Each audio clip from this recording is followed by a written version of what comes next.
Hello everyone, how to towards back with another new video, and in this video I'm gonna tell you how you can unblock someone in Bluesky social app. Okay, so for example I'm going to block someone. So this one I'm just going to block this user.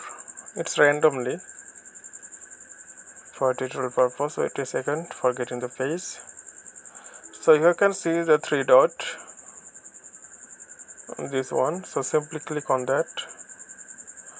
Once you click on three dot, then here get block account. So I'm going to click block account, confirm. But now it's block. Okay, you will not able to see his post, or this user also won't able to see your post. But how you can find that user and how you can unblock this user? So that's why you need to click here three line. You can see top left corner. So simply click on this, and here you can see the option moderation. This one. Simply click on the moderation. Once you click moderation, then here will the last option, block account. Simply click on block account.